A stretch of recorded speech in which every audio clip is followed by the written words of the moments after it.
పిల్లలు అడిగినప్పుడు సాయంత్రం పూట ఇలా దోస పిండితో స్నాక్స్ చేసి పెడితే ఇష్టంగా అయితే తినేస్తారండి. 10 నిమిషాలలో కరకరలాడే పునుగులైతే రెడీ అయిపోతుంది. ఇది నేను ఎలా చేశానో ప్రాసెస్ అయితే చూపిస్తానండి. ఏ మైదా పిండి లేకున్నా, పెరుగు వేయకుండా దోస పిండితో ఇలా చేసుకొని తింటే హెల్దీ కూడా. పిల్లలైనా పెద్దోళ్ళైనా ఇష్టంగా అయితే తినేస్తారు. మనము ఇంట్లో రుబ్బి పెట్టుకుంటాం కదండి దోసపిండి, అదైతే నేను 3 చెంచాలు అయితే తీసుకున్నాను. చూడండి 3 చెంచాలు అయితే తీసుకున్నాను. దాంట్లో 1 చెంచా జీలకర్ర అయితే వేసానండి.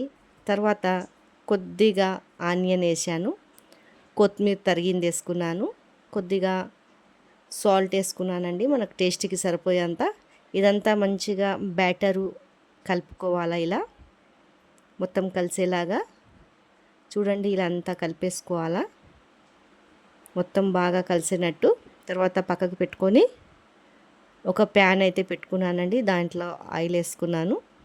వేడెక్కాక ఆయిల్ ఇలా చిన్న చిన్నగా వేసుకోవాలా. టేస్ట్ మాత్రం చాలా బాగుంటుంది. ఇది సాయంత్రం పూట ఇలా మన ఇంట్లోనే 10 నిమిషాలలో పిల్లలకి చేసి పెట్టొచ్చండి. ఇష్టంగా అయితే తినేస్తారు.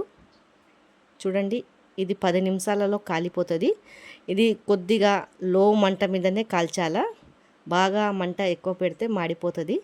లో మంట మీదనే కాల్చుకోవాలా. చూడండి ఇలా కొద్దిగా కింద మంచిగా కాలినాకనే తిప్పేసుకోవాలండి.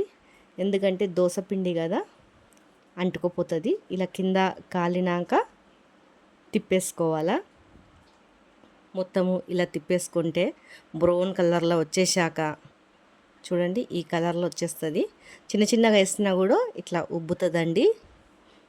చూడండి మంచిగా ఈ కలర్ వచ్చేస్తే పక్కకైతే తీసేయాలా. మొత్తం అయితే పక్కకైతే తీసేస్తున్నాను.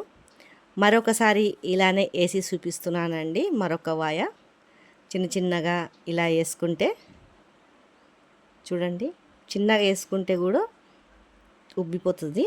దాంట్లో ఉల్లిగడ్డలు వేసాం కదా, టేస్ట్ మాత్రం చాలా బాగా వస్తుందండి. చూడండి ఇలా ఎంతో కరకరలాడే బోండా రెసిపీ అండి పునుగులు. చూడండి ఎంత మంచిగా లోపటంతా కుక్ అయిపోయిందో.